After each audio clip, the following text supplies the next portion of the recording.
is enough said.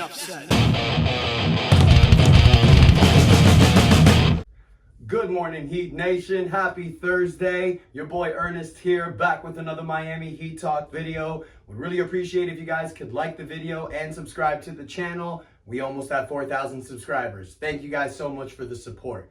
We're going to rock and roll with another Miami Heat Talk adventure, you guys. I hope everybody had a good night's sleep. I didn't. I was tossing, turning. That game last night was terrible. There was no other way around it. The Heat lose 105-104 against the Philadelphia 76ers.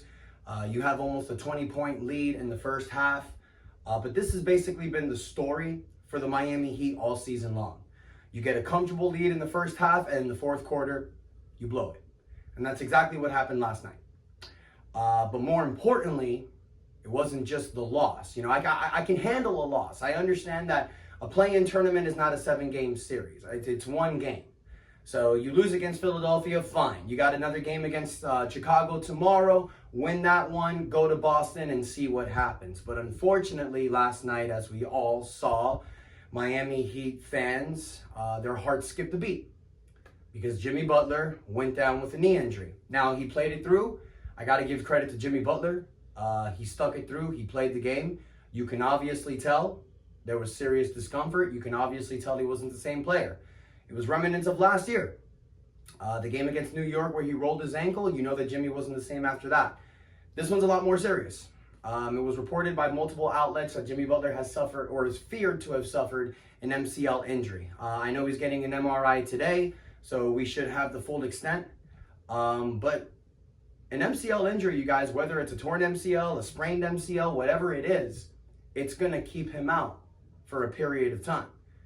We could look anywhere from like maybe 2 weeks to up to 6 weeks. So it looks like, I don't want to say Jimmy Butler's out indefinitely, but it doesn't look like he's going to play on Friday. And then if the Miami Heat lose on Friday against the Chicago Bulls, we're out. It's over. So the real question, the real thing that I want to pose to everyone, because it sucks. I get it. I know with Jimmy Butler out, it seems like all hope is gone. It seems like our season is over. But guys, there's still a game left. Would Heat fans like to see the Heat push it, win this game on Friday? Because I still feel like even without Jimmy Butler, the Heat can still beat Chicago. You give it a little time. You go against Boston with this roster, maybe without Jimmy Butler, and you see what you can do. Now, look, last night you had certain people that stepped up. I mean, Jimmy Butler went 5 for 18, 19 points, but you had other players that showed that they can contribute. You had Kevin Love, 10 points in 17 minutes. Jaime Jaquez, 15 points. Remember, you guys, throughout the season, Jaime Jaquez and Caleb Martin were great replacements when Jimmy Butler was out, especially in the first half of the season. You get 6 points from DeLon Wright, 9 points from Haywood Highsmith. I got to give my flowers to DeLon Wright and Haywood Highsmith. They were out there busting ass defensively. They were out there doing their jobs. I love when Spo had both Highsmith and DeLon Wright out there. It worked. We were able to control Maxey. We were able to disrupt Joel Embiid. But there was a guy by the name of Nicholas Batum. Oh my God, that name is going to haunt my nightmares. Nicholas Batum. And guys, yesterday you saw my short. I did it because you got to try to lighten the mood. At the end of the day, last night sucked, but I'm sure in other channels or other people, you're going to see a swarm of negativity and the season is over. Your boy ain't like that. I always like to see shit half glass full. I'm not one of these negative Nancy people. So that's not what you're going to get here. So last night when the Heat lost, I wanted to do something entertaining for you guys, maybe bust out a couple laughs, because I've learned in life that when you're knocked down, when you're feeling terrible, laughter is the best medicine. That's what I feel. Not everybody's like that, but I feel like it works. So Nicholas Batum just ruined last night because you contain Embiid, you do your job against Maxey, and then you leave Batum wide open, and he starts hitting oodles of threes. I think he hit 6 to 7 threes last night, gives you 20 points. He does this little trickery play. I mean, the basketball gods were all in favor with Nicholas Batum last night. And this is the case for the Miami Heat, you guys. And I said this in the video channel yesterday. This is what the Miami Heat do with certain teams. You contain their stars, but then guys like TJ McConnell, JJ Barrera, Kirk Heinrich, Nicholas Batum, they're the ones that beat your ass. So, I mean, it's a combination of just bad luck, injuries, and just Lady Luck wasn't on our side last night. So I understand that things look bleak right now, ladies and gentlemen, but at the end of the day, it's not over. Because last year, and I swear, bro, this is Groundhog's Day all over again, bro. It's like deja vu. Because here we are all over again, playing a second play-in tournament game with an injured player, trying to get the 8th seed. But the real question, Heat fans, this year, is it smart for the Miami Heat to go all in? Is it smart for the Heat to try to win this game on Friday, to go against Boston? Because look, we were in the same scenario last night. What happens if the Heat lose tomorrow against Chicago? You get into the draft lottery. You get in a position to help your future. The Miami Heat do not own our draft pick next year, you guys. We own it this year. So we need to make this one count. Now, we've hit recently on our draft picks, Nikola Jovic, Jaime Jaquez Jr. This year, I'm hoping that the Miami Heat can get a guy like Zach Edey. Get some presence down low. Get some size, which is what we truly need. And also, you guys, this draft pick may be really big because we don't know what's going to happen after this season. Was that the last game that Jimmy Butler played in a Miami Heat jersey? We don't know.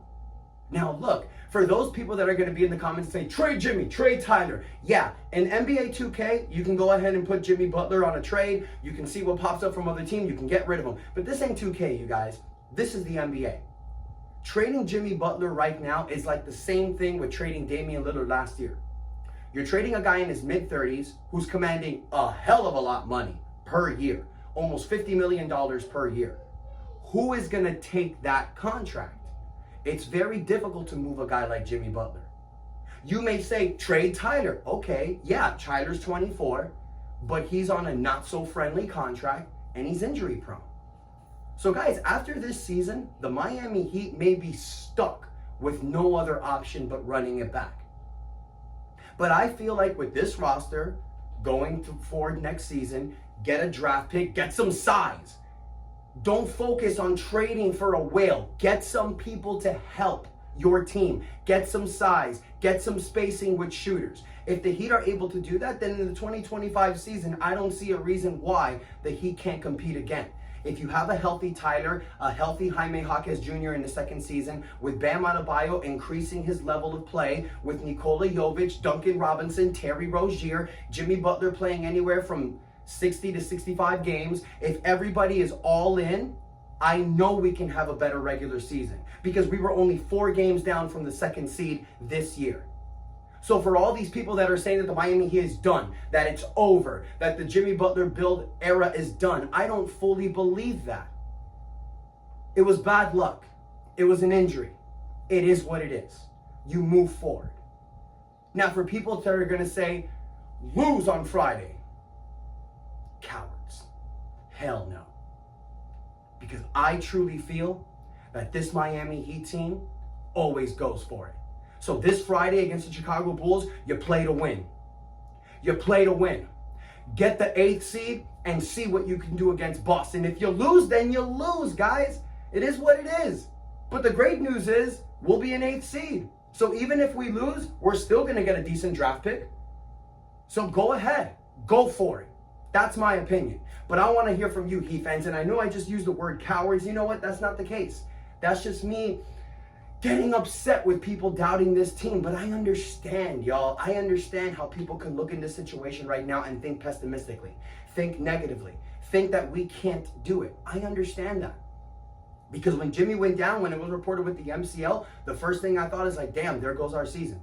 I immediately flipped it though. I'm like, well, you know what? If Terry plays and Tyler balls and Bam Adebayo and Duncan Robinson and Jaime Jaquez and Nikola Jovic are on their game, we're still a tough team to beat. Am I deluded? Maybe. Am I biased? Probably. But one thing I've learned about this Miami Heat team, you guys, never count them out. Never count them out, because when you do, that's when they surprise you. So Heat fans, I want to hear from you in the comments. What do you guys think? Are you done with the season? Do you think the season's over? Or do you still think we have a fighting shot? I want to hear from you guys in the comments. Let me know what you thought when Jimmy went down. Jimmy Butler, I'm wishing you nothing but the best, positivity. I hope you come out of the other side. I still don't think it's time to blow this up. I still think we got another year or two left in this run. But I understand if the Heat would choose to blow it up simply because of what's transpired this regular season. With load management, with the injuries, with all the bull crap that we suffered, the team may look to blow it up. Or Pat Riley may look at this roster and think the other way. If it wasn't for injuries, maybe we would have done better. Maybe we would have had a higher seed. But that's why you take the regular season serious, ladies and gentlemen, because you don't want to be playing in the play-in tournament. Look what happened. Had the Heat not made the play, had the Heat gotten out of the play-in, this shit wouldn't have happened because you wouldn't have had to play last night. So maybe next season, it is time to take the regular season just a little bit serious.